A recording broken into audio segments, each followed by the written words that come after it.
معاملے کا تو فیصلہ کن موڑ آ گیا ہے اور ایک لانگ مارچ کا اعلان ہو گیا ہے. اگلے کوئی 18 گھنٹوں میں اس لانگ مارچ کا آغاز ہو جائے گا اور ایک لانگ مارچ کا اعلان آج سے تقریباً 9 روز بعد ممکنہ طور پر کیا جائے گا. اس وقت اگر آپ پاکستان کی سچویشن دیکھیں، دہشت گردی کے جو واقعات ہیں بہت ہی افسوسناک اور بہت ہی تکلیف دہ صورتحال ہے. آپ نے پرسوں بھی دیکھا کہ ٹانک کے اندر ایک چوکی کے اوپر جو ہے وہ خودکش حملہ ہوا اور اس کے نتیجے میں فوج کے 12 جوان، 2 پولیس اہلکار اور ایک محکمہ جنگلات کا اہلکار جو ہے ان کی شہادت ہوئی.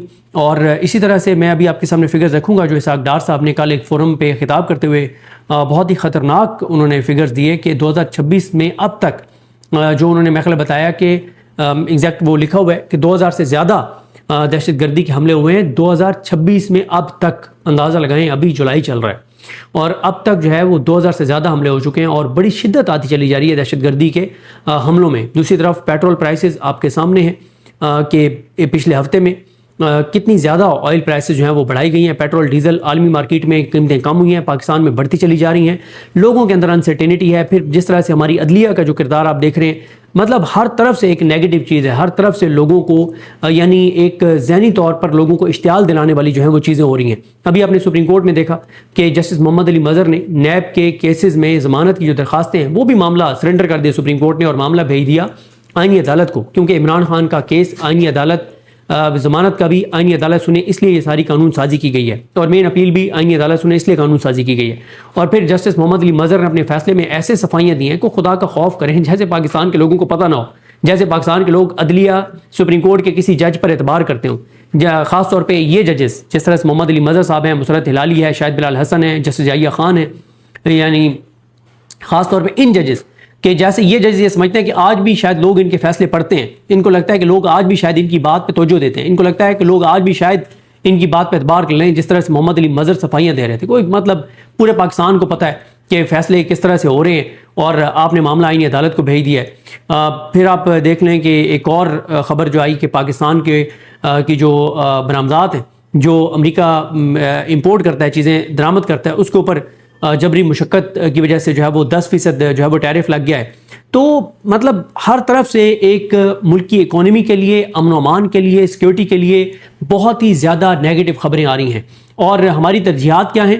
ہماری ترجیحات اس وقت یہ ہیں کہ جسٹس بابر ستار کے پاس ایک ہی سرکاری گھر تھا، وہ گھر کینسل کر دیا گیا ہے، وہ گھر ان سے زبردستی خالی کرایا جا رہا ہے. تو میں نے تو یہ ٹویٹ کیا تھا کہ اب پاکستان میں امن و امان کا مسئلہ بھی حل ہو جائے گا، دہشت گردی بھی کنٹرول ہو جائے گی، کیونکہ ایک بہت بڑا دہشت گرد جسٹس بابر ستار جب اس سے گھر خالی ہو جائے گا اسلام آباد میں تو کافی ساری چیزیں تو کنٹرول ہو جائیں گی. تو ہمیں اپنی ترجیحات کو بدلنا ہوگا. ہم کس طرف چل پڑیں؟ ہمیں کیوں نہیں احساس ہو رہا کہ ہر گزرتے دن کے ساتھ پاکستان کمزور ہو رہا ہے، ہر گزرتے دن کے ساتھ پاکستان ایک دلدل میں دھنس رہا ہے، ہر گزرتے دن کے ساتھ پاکستان زوال کی طرف جا رہا ہے، پاکستان کیوس کی طرف جا رہا ہے. یہ تو موجودہ نظام کی خوش قسمتی ہے کہ ان کو تحریک انصاف جیسی اپوزیشن ملی ہے جو باہر ہے، جو لیڈرشپ ہے تحریک انصاف کی، کہ وہ عوام سے ان کا ڈسکنیکٹ ہے، عوامی ایشو سے ان کا ڈسکنیکٹ ہے. پی ٹی آئی کے 1000 M N As, M P S, ticket holders اور مرکزی تنظیمی عہدیداران میں سے پچھلے ایک ہفتے میں اہم ایشوز کے اوپر کسی کو 10 لوگوں کے بھی آپ کو ویڈیو پیغام نظر نہیں آئیں گے. 10 لوگوں کی بھی آپ کو سلمان ناجیہ صاحب نے کل بڑی اچھی پریس کانفرنس کی، لیکن سلمان ناجیہ صاحب کے علاوہ جو M N As, M P S, ticket holders, تنظیمی عہدیداران ہیں وہ کہاں ہیں؟ وہ عوام میں نہیں جاتے، وہ کوئی ایکٹیویٹی نہیں کر رہے، وہ کسی سے رابطے نہیں کر رہے. تو یہ اس نظام کی خوش قسمتی ہے، ورنہ یہ نظام خود جو چیزیں کر رہا ہے اس سے تو انسرٹینٹی بڑھتی چلی جا رہی ہے. خیر، ایک اور خبر آزاد کشمیر پہ جانے سے پہلے ایک اور خبر کہ اب 10 لاکھ ٹن گندم جو ہے وہ امپورٹ کی جا رہی ہے. کیا کوئی جواب دے گا کہ یہ کس ملک سے امپورٹ کی جا رہی ہے؟ کیا کوئی جواب دے گا بلکہ اس سے پہلے بھی کہ یہ بحران پیدا کیوں ہوا؟ کیوں آپ نے اپنے کسان کو تباہ اور برباد کر دیا؟ اب آپ کس ملک سے امپورٹ کر رہے ہیں؟ کس ملک کے کسان کو فائدہ پہنچا رہے ہیں؟ کن کمپنیز کے ذریعے آپ امپورٹ کر رہے ہیں؟ آپ اس کے ٹینڈر کیسے کر رہے ہیں؟ کیونکہ نام تو امریکہ کا آ رہا ہے کہ امریکہ کے کسان کو خوش کیا جائے گا، امریکہ کو خوش کیا جائے گا، ٹرمپ کو خوش کیا جائے گا. 10 لاکھ ٹن گندم کے حوالے سے خبر آ رہی ہے کہ اب امریکہ سے امپورٹ ہوگی. آپ نے اپنے کسان کو تباہ اور برباد کر دیا، آپ نے اپنے کسان کو گھٹنوں پر لے آئے، آپ نے اپنے کسان کو خودکشیوں پر مجبور کر دیا. کوئی احتساب نہیں ہے ملک کے اندر، کوئی ملک کے اندر پوچھنے والا نہیں ہے کہ آپ کس طرف معاملات کو لے کر جا رہے ہیں، کہ آپ کا کسان تو آج بیٹھا ہے، آپ کا کسان تو قرضوں میں لت پت ہو گیا ہے، آپ کا کسان تو اپنے قرضے نہیں اتار پا رہا، آپ کا کسان تو اگلی فصل کاشت نہیں کر پا رہا، اور ابھی 3 مہینے ہوئے فصل آئے ہوئے اور ابھی سے بحران پیدا ہو گیا. آپ نے پاسکو کو ختم کر دیا. آپ نے ختم کرنا تھا تو آپ ان اداروں کو کرتے جو پاکستان کو تباہ اور برباد کر رہے ہیں اور پاکستان کو کمزور کر رہے ہیں. آپ نے پاسکو کو ختم کر دیا. جو چلے پریکیور تو کرتے تھے, ان کو آپ اور سٹرونگ کرتے, ان کو آپ اور مضبوط کرتے. دنیا بھر میں غذائی قلت سے بچنے کے لیے, غذائی تحفظ کے لیے, ان چیزوں کے لیے پوری دنیا میں جو پہلے سے موجود ادارے ہیں ان کو مضبوط کیا جا رہا ہے یا نئے ادارے بنائے جا رہے ہیں, اور یہاں پہ پہلے سے موجود ادارہ پاسکو اس کو ختم کر دیا. لیکن آپ دیکھ لیں بحران کس طرح کا ہے. تو کوئی سمجھ نہیں آتی, کوئی ان کا ہاتھ روکنے والا نہیں ہے, کوئی ان سے پوچھنے والا نہیں ہے. آئل پرائسز پہ عوام ان سے پوچھنے والی نہیں ہے, گندم بحران پہ, آٹے کے بحران پہ عوام ان سے پوچھنے والی نہیں ہے, لوڈ شیڈنگ پہ عوام ان سے نہیں پوچھ رہی, بجلی کی قیمتوں پہ عوام ان سے نہیں پوچھ رہی, مہنگائی پہ عوام ان سے نہیں پوچھ رہی, جو ملک کے ساتھ کر رہے ہیں اس پہ عوام نہیں پوچھ رہی. عوام سوال عوام کو کرنا چاہیے. انڈیا میں دیکھ لیں 1 لاکھ نوجوان نکلا ہے, 1 لاکھ نوجوان, اور انڈین گورنمنٹ کو بھی اپریشیٹ کرنا چاہیے کہ ایک بھی لاش نہیں گری, ایک بھی لاش نہیں گری, اور سرنڈر کر دیا انہوں نے. وزیر تعلیم میں مستعفی ہو گیا. پاکستان کی یوتھ کو بھی دیکھنا چاہیے کہ کس طرح سے سری لنکا کا نوجوان طالب علم اٹھا, کس طرح سے بنگلہ دیش میں حسینہ واجد کو گھر جانا پڑا, کس طرح سے انڈیا کے اندر مودی کو سرنڈر کرنا پڑا, اور پاکستان کے نوجوان کی اس حوالے سے کوئی ڈائریکشن ہی نہیں ہے. کوئی پوچھنے والا نہیں ہے کہ ملک کے ساتھ جو ہے وہ کیا ہو رہا ہے اور کس طرح یہ ملک کو لے کر جا رہے ہیں. سہیل رشید صاحب کا نے ٹویٹ پڑھا, یہ بات ٹھیک ہے کہ 8 فروری کو جن زی نکلی, لیکن اب وہ تو جن زی کو پتہ چل جانا چاہیے, نوجوانوں کو پتہ چل جانا چاہیے کہ اب آپ کے ووٹ کی کوئی حیثیت نہیں رہی. آپ کے ووٹ سے جی بی میں عوام کے ووٹوں سے حکومتیں بنی ہیں, آزاد کشمیر میں عوام کے ووٹوں سے حکومت بنے گی. اب آ جائیں آزاد کشمیر کے اوپر. آزاد کشمیر میں عوامی ایکشن کمیٹی نے اعلان کر دیا ہے کل سے لانگ مارچ کا. آج میرپور ڈویژن اور کشمیر بھر سے لوگ جو ہیں وہ راولکوٹ کی طرف جا رہے ہیں, اور اس حوالے سے ایک بہت اہم ٹویٹ کیا ہے انہوں نے, اور میں ان سے اتفاق کرتا ہوں. سمر عباس صاحب جو خود کشمیر سے ہیں, ایک تو عمر نذیر کشمیری صاحب کا بیان ہے کہ کل 26 جولائی آج کا انہوں نے کہا کہ میرپور ڈویژن سے لانگ مارچ کا آغاز ہوگا. قافلے راولکوٹ دھرنے میں پہنچیں گے اور 27 جولائی کو بعد نماز ظہر مظفر آباد کی طرف لانگ مارچ کیا جائے گا. اس پہ سید سمر عباس صاحب کہتے ہیں, لگتا ہے آزاد کشمیر میں انتخابی اور احتجاجی صورتحال کا فیصلہ کن موڑ آ گیا ہے. یا تو وہ مذاکرات جن میں ایک عدد نقطے پر اختلاف رہ گیا تھا حل ہوگا, یا اب طاقت کا بھرپور استعمال ہوگا. یہ احتجاجی کال الیکشن کے انعقاد بالخصوص ٹرن آؤٹ پر بری طرح اثر انداز ہو سکتی ہے. امید ہے دونوں جانب حکمت سے مسئلے کا حل نکالنے کو ترجیح دی جائے گی, جس میں انسانی جانوں کے ساتھ کشمیریوں کے پاکستان سے رشتے کے تقدس کا پاس رکھا جائے گا. اللہ میرے ملک کا حامی ناصر ہو. یہ بالکل وہ ٹھیک کہہ رہے ہیں, کیونکہ اس وقت تک کی جو پالیسی ہے وہ تو طاقت کے ذریعے چیزوں کو ڈیل کرنے کی ہے, اور اللہ کرے کہ طاقت کا استعمال نہ ہو, کشمیریوں کی آواز کو سنا جائے. مجھے جو سب سے زیادہ ایک خطرہ ہے وہ یہی ہے کہ پنجاب پولیس, آپ کو پتہ ہی ہے کہ پنجاب پولیس کو کب بھیجا جاتا ہے, کہاں بھیجا جاتا ہے, کیوں بھیجا جاتا ہے. تو 14,000 مزید پنجاب پولیس کے اہلکاروں کو بھیجا جا رہا ہے. 14,000 پنجاب پولیس کے مزید اہلکار جا رہے ہیں. یہ تو ڈکلیئرڈ ہے, جو اعلانیہ ہے. پتہ نہیں خفیہ طور پہ سول ڈریس میں کتنے پولیس والے جائیں گے. تو اس لیے بڑی خطرناک صورتحال ہے. کشمیر کے اندر لوگ سرنڈر کرنے کو تیار نہیں ہیں, کشمیری پیچھے ہٹنے کو تیار نہیں ہیں, کشمیری آگے بڑھتے چلے جا رہے ہیں. اور اب یہ چیزیں کام نہیں کر رہی کہ یہ را ان کے پیچھے ہے, را کے ایجنٹ ہیں. پاکستان میں اسٹیبلشڈ نیریٹو بنا کے, اور جس کو پاکستان کے لوگ مانتے تھے, پاکستان کے لوگ سمجھتے تھے کہ ہاں واقعی یہ بیانیہ درست ہے کہ یہ را کے ایجنٹ ہے, وہ تو میاں نواز شریف ہیں. ماضی قریب میں بیانیہ جو بنایا گیا, ثبوتوں کے ساتھ بنایا گیا اور بنوایا گیا کہ میاں نواز شریف را کے ایجنٹ ہیں, میاں نواز شریف مودی کے یار ہیں. اور پھر اس کے بہت ساری چیزیں موجود بھی ہیں کہ جس طرح سے ان کے تعلقات, روابط اور ساری چیزیں تھیں. اور آج جس کو را کا سب سے بڑا پاکستان میں ایجنٹ اعظم قرار دیا جاتا تھا, وہ آج اس نظام میں سب سے بڑا ہے, اور آج وہ اس نظام کے فیصلے کرتے ہیں. میاں نواز شریف, آج ان کی جماعت اقتدار میں, اور آگے آزاد کشمیر کی حکومت بھی ان کو کہا گیا کہ فارم 47 پہ ان کو دی جائے گی. تو یہ چیزیں اب لوگ ان چیزوں کو نہیں مانتے. اب آپ دیکھیں کہ جو چینل ایسے انٹرویوز کرے گا وہ چینل مزید ڈسکریڈٹ ہو جائے گا. لوگ ان چیزوں پہ اعتبار نہیں کرتے.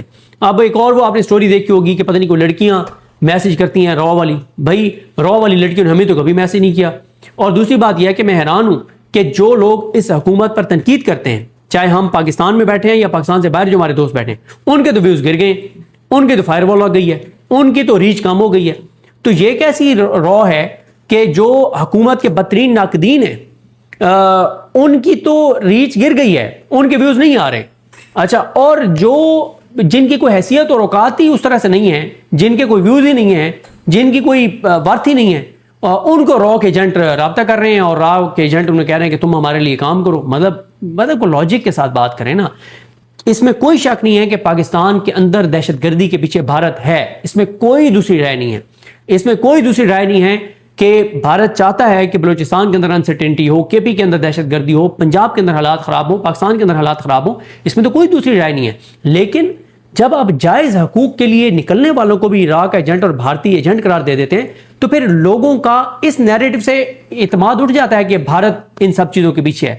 بھائی جن کے پیچھے ہے انہی کے پیچھے ہی رکھیں اس کو کہ ان کے پیچھے ہے۔ جب آپ عوامی حقوق کی بات کرنے والے، آزاد کشمیر کے لوگوں کی بات کرنے والے پرامن لوگوں کو آپ کہیں گے کہ یہ را کے ایجنٹ ہیں تو پھر آپ کا وہ نیریٹو بھی کوئی نہیں خریدے گا کہ دہشت گردوں کے پیچھے جو ہے وہ را ہے۔ تو یہ چیزیں پرانی ہو گئی ہیں، اب ان چیزوں سے کام نہیں بنے گا۔ بہرحال آزاد کشمیر میں لوگ بہت بڑی تعداد میں نکل رہے ہیں، بالکل گھبرا نہیں رہے، ان کی تعداد بڑھ رہی ہے۔ کشمیر کی مائیں، بہنیں، بیٹیاں اپنے بھائیوں، بزرگوں، بیٹوں کے استقبال کر رہی ہیں جو لوگ سڑکوں پہ نکلے ہوئے ہیں۔ اور کل پہلا مرحلہ بھی ہے الیکشن کا، کشمیری بالکل پیچھے نہیں ہٹ رہے، وہ کوئی کمپرومائز کرنے کو تیار نہیں ہے۔ حکمت کا تقاضا یہی ہے، پاکستان کے بھلے کی بات یہی ہے کہ بات چیت کی جائے، اور آسان طریقہ ہے، آسان طریقہ ہے۔ اگر کوئی اپنی ضد، انا، مفاد اور نفرتوں سے نکل کے سوچے تو بہت آسان طریقہ ہے۔ ابھی بھیجیں، ابھی کس کس کو بھیجیں؟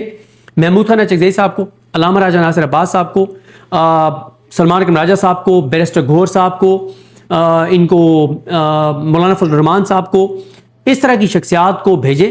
10-12 اعتزاز احسن صاحب کو بھیجیں، جاوید ہاشمی صاحب کو بھیجیں، اس طرح کے جتنے لوگ ہیں جن کا، علی احمد کرد صاحب کو بھیجیں، جتنے بھی وہ لوگ جن کی رسپیکٹ ہے، جن کی عوام میں عزت ہے، ان کو بھیجیں۔ اطہر من اللہ صاحب کو بھیجیں۔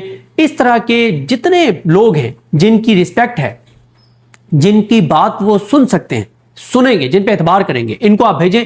ابھی یہ وہ لوگ کال آف کر دیں گے احتجاج۔ صرف یہ 10-12 شخصیات چلی جائیں، صرف تحریک تحفظ پاکستان، بلکہ میں بھول گیا، سب سے پہلا نام سینیٹر مشتاق صاحب کا آنا چاہیے۔ سینیٹر مشتاق صاحب، مطلب میں بہت سارے نام مس کر رہا ہوں، لیکن جتنے وہ نام، کچھ نام اور بھی ہوں گے جو آپ کے ذہن میں ہوں گے، ان تمام ناموں کو آپ بھیجیں، یہ ان کے ساتھ بیٹھیں۔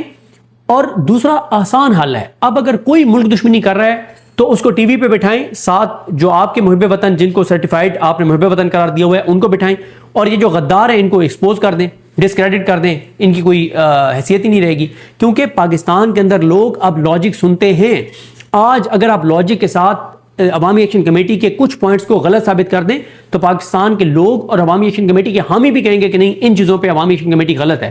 لیکن یہ چیزیں پرانی ہو گئی ہیں کہ را کے ایجنٹ فلاں فلاں، اور یہ ساری چیزیں پرانی ہو گئی ہیں۔ دوسرا جو ہے وہ 5 اگست کو تحریک انصاف کا جلسہ ہے، اور اس میں ابھی تک تو یہی ہے کہ ممکنہ طور پر لانگ مارچ کا اعلان کیا جائے گا، تاریخ کا اعلان کیا جائے گا یا منتھ کا اعلان کیا جائے گا۔ اور دوسرا یہ ہے، عمران خان صاحب کی بہن علیمہ خانم صاحبہ، وہ بہت ایکٹیو ہیں، اسٹریٹ موومنٹ کر رہی ہیں کے پی کے اندر۔ شفقت ایاز صاحب ان کے ساتھ ہیں، فتح اللہ برکی ان کے ساتھ ہیں، باقی میں نام نہیں دیکھ سکا، یہ دونوں مجھے بہت ایکٹیو ان کے ساتھ نظر آئے، اور جگہ جگہ ان کے استقبال ہو رہے ہیں، وہ تقاریر کر رہی ہیں، اور ان کی تقاریر اور ان پوائنٹس کے اوپر تو ہم بعد میں بات کریں گے۔ میں جو آپ کو عرض کر رہا تھا کہ جو اس وقت نظام کے لیے چیلنجز ہیں وہ بہت زیادہ ہیں، اکانومی کے دیکھ لیں، امن و امان کے دیکھ لیں، سیکیورٹی کے دیکھ لیں، بارڈر، مطلب ہر حوالے سے چیلنجز ہیں۔ تو ایسے میں ایک اور یہ نہیں کھولنا چاہیے، آزاد کشمیر کے اندر کوئی طاقت کا استعمال نہیں کیا جانا چاہیے، اور نفرتوں کو کم کرنا چاہیے۔ اور جیسے دیکھیں کہ بھارت کی حکومت پہ باقی ساری تنقیدیں ٹھیک ہیں، وہ اس میں کوئی شک نہیں ہے، مودی جو مسلمانوں کے ساتھ وہاں پہ کر رہا ہے، کشمیریوں کے اوپر اس نے ظلم کیے ہیں، اقلیتوں کے ساتھ جہاں جو کچھ وہاں پہ ہو رہا ہے، لیکن اس معاملے میں آپ دیکھیں کہ ایک بھی لاش نہیں گری، اور نوجوانوں کے مطالبات جو ہیں وہ مان لیے گئے ہیں۔ 2026 میں اسحاق ڈار بتا رہے ہیں کہ 2026 میں اب تک پاکستان میں دہشت گردی کے 2000 سے زائد حملے ہوئے ہیں، جن میں 560 پاکستانی جو ہیں وہ شہید ہو چکے ہیں۔ اچھا، اسی طرح سے مہنگائی کے حوالے سے کہ پچھلے ایک ہفتے میں اشیاء ضروریہ کی جو 22 چیزیں ہیں، 22 وہ چیزیں جو ہر گھر کی ضرورت ہیں وہ مہنگی ہوئی ہیں، تقریباً 1% جو ہے وہ مہنگائی ایک ہفتے میں بڑھی ہے۔ اور صرف اگر آپ بات کریں تو ٹماٹر جو ہے وہ 500 روپے جو ہے وہ کلو ہو گئے ہیں۔ باقی بیسک چیزیں جیسے مطلب انڈے ہیں، آلو ہیں، لہسن ہیں، ان ساری چیزوں کی قیمتیں جو ہیں وہ بڑھی ہیں۔ اچھا، اسی طرح سے جناب آگے ایک اور چیز، اسحاق ڈار صاحب کہہ رہے ہیں کہ دنیا بھر میں امن کے لیے عالمی برادری کو مل کر کام کرنا ہوگا۔ بھئی پاکستان میں تو آپ لوگ امن کر لیں، پھر علی امین گنڈا پور صاحب نے بہت سخت تقریر کی ہے مولانا فضل الرحمان صاحب کے خلاف. انہوں نے کہا ہے کہ شہید کی جان کی کوئی قیمت نہیں ہوتی. مولانا فضل الرحمان کو ایسا بیان دیتے ہوئے شرم آنی چاہیے. مولانا فضل الرحمان شہیدوں پر سیاست کر رہے ہیں. تو علی امین گنڈا پور صاحب نے بہت آڑے ہاتھوں لیا ہے ان کو مولانا فضل الرحمان صاحب کو. رانا سنولا کہتے ہیں کہ پاکستانی اور کشمیری عوام کا رشتہ دنیا کی کوئی طاقت کمزور نہیں کر سکتی. یہ دعویٰ ہے رانا سنولا صاحب کا. اچھا اسی طرح سے سلامتی کونسل میں سائمہ سلیم صاحبہ جو ہیں پاکستانی کونسلر ہیں, انہوں نے اقوام متحدہ میں جو پاکستانی کونسلر ہیں انہوں نے تقریر کی ہے اور انہوں نے کہا کہ آزاد کشمیر اور بھارتی مقبوضہ کشمیر کی صورتحال میں واضح فرق ہے, ان کو آپ ایک ساتھ جو ہے وہ نہیں ملا سکتے. اچھا پاکستان کا پاسپورٹ جو ہے, یہ فاروق اقدس صاحب کی خبر ہے کہ پاکستان کمزور ترین پاسپورٹ صرف عراق, شام اور افغانستان کے اس سے بہتر ہے پاکستان کا پاسپورٹ ان 3 ملکوں سے. باقی دنیا کے ہر ملک کا پاسپورٹ جو ہے وہ پاکستان کے پاسپورٹ سے بہتر ہے. علیمہ خانم صاحبہ نے آج بٹگرام جانا تھا اور انہوں نے اسی طرح سے شنکیاری جانا تھا, ختم نبوت چوک, مانسیرا ٹاؤن شپ مانسیرا, جو مانسیرا چوک, میزائل چوک ایبٹ آباد, فورا چوک ایبٹ آباد, حویلیاں چوک اور کمیٹی چوک ہری پور, یہ مختلف مقامات تھے جہاں آج انہوں نے جانا تھا. اچھا آج یہ دنیا نیوز میں خبر لگی کہ پیٹرول پر فی لیٹر 108 روپے جبکہ ڈیزل پر 98 روپے فی لیٹر جو ہے وہ مقامی ٹیکس, لیوی اور مارجن جو ہیں وہ عائد ہیں. آپ جو 1 لیٹر پیٹرول ڈلواتے ہیں تو اس کی قیمت سے اوپر 108 روپے جو ہے وہ یا حکومت کی جیب میں جاتا ہے یا جو جن کا مارجن ہے اور ان ساروں کے ہاتھ میں جاتا ہے, ان کی جیب میں جاتا ہے, اور 98 روپے ڈیزل پہ پر لیٹر. آصف علی زرداری صاحب کا ایک بیان جس کو آپ نے بہت غور سے سننا ہے, بلوچستان کی عوام کو سہولیات کی فراہمی ہماری اولین ترجیح ہے, یہ کہنا ہے آصف علی زرداری صاحب کا. اور آج ہی خبر لگی ہوئی ہے ایکسپریس میں کہ جو غربت کے اعداد و شمار ہیں اس میں اضافہ ہوا ہے اور 70% غربت سب سے زیادہ جو ہے وہ بلوچستان میں ہے. شزا فاطمہ صاحبہ وفاقی وزیر آئی ٹی فرماتی ہیں کہ جلد پاکستان اے آئی کی دنیا میں اپنا لوہا منوائے گا, تو آپ مطمئن رہیں. اچھا اسی طرح سے آخری 1-2 خبریں. اراکین پارلیمنٹ جو ہیں ان کی گاڑیوں میں مفت کالے شیشے لگانے کی اجازت دینے کی جو ہے وہ تجویز سامنے آئی ہے کہ ان کی گاڑیوں کو جو ہے وہ مفت کالے جو ہیں وہ شیشے اور وہ جو پیپر وغیرہ لگتا ہے وہ سارا کچھ کیا جائے گا.